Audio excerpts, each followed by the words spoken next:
लद्दाख क्षेत्र में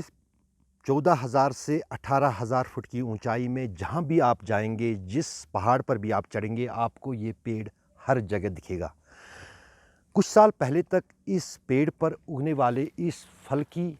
ताकत और इसकी कीमत का अंदाज़ा किसी को नहीं था। लेकिन defence research high altitude research centre जो डिहार है, DRDO की तरफ से जो सेंटर चलाया जा रहा है, उन्होंने कई सालों तक इस फल पर रिसर्च करके ये पाया कि ज़मीन पर, ख़ासतौर से हाई आल्टीट्यूड पर, सबसे बड़ा एंटीऑक्सीडेंट अगर कोई चीज़ है तो यही फल है। इस पेड़ को सिबकथॉन्ग के नाम से जाना जाता है क्योंकि इसमें बहुत नोकीले कांटे होते हैं हर एक पेड़ पर, और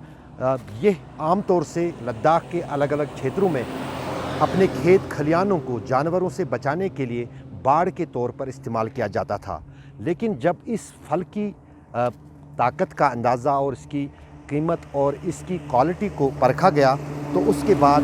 बाज़ाब्ता तौर पर अब सिबकथॉन्ग का जूस, सिबकथॉन्ग की चाय, इसकी पत्तियां जो होती हैं उसकी चाय, और इसके रूट्स जो होते हैं उसको भी कई सारी च्यवनप्राशों में इस्तेमाल किया जाता है। कुछ ही साल पहले जो हैं पतंजलि, जो कि बाबा रामदेव की फैक्ट्री है, उन्होंने DRDO के साथ एक करार किया जिसके चलते पूरे लद्दाख क्षेत्र से इस सिबकथॉन्ग को किसानों से ख़रीदा जाता है और उसके बाद उसको जो है जूस उसका निकाला जाता है, उसके अलग अलग जो हैं जैम्स बनाए जाते हैं और फिर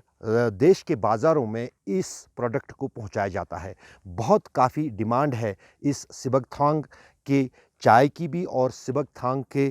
इस फल की, जो कि जूस और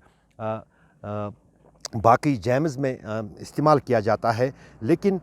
जो बाज़ार की मांग है वो फ़िलहाल अभी तक पूरी नहीं हो पाती है। अब अच्छी खबर ये है कि इस सिबकथॉन्ग को जहाँ पहले रिवायती तौर पर बाड़ के तौर पर खेतों और खलिहानों में इस्तेमाल किया जाता था, ऊंचे इलाकों में, पहाड़ों पर, अब कहीं न कहीं ये किसानों की आमदनी का एक ज़रिया बन रहा है। और अब बाज़ाब्ता तौर पर लद्दाख के हर क्षेत्र में जहाँ जहाँ सिबकथॉन्ग का ये फल होता है, किसानों से इसको ख़रीदा जाता है। DRDO भी ख़रीदता है और साथ ही साथ जो है प्राइवेट कंपनियां भी खरीदती हैं। और अगर आपको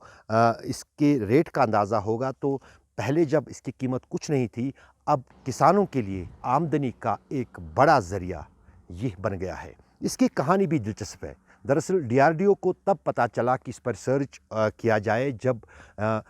सैकड़ों साल पहले जब चंगेज़ खान मंगोलिया में अपनी फ़ौज के साथ युद्ध के लिए निकल रहे थे, तो वहाँ पर उन्हें कुछ खाने को नहीं मिला उन पहाड़ों पर, और उसके बाद चंगेज़ खान के फ़ौज जो थी, उसके जो सिपा सालार थे, उन्होंने उन पहाड़ों पर इसी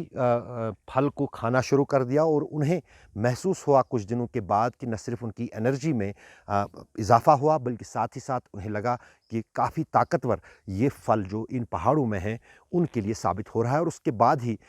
वो कुछ रिवायती तौर पर इसका इस्तेमाल होता था, लेकिन अब DRDO की तरफ से रिसर्च के बाद बाज़ाब्ता तौर पर बाज़ारों में सिबकथॉन्ग की चाय, सिबकथॉन्ग का जैम, सिबकथॉन्ग का जूस आराम से मिल रहा है। तारिक लोन के साथ अशरफ वानी, लद्दाख आज तक।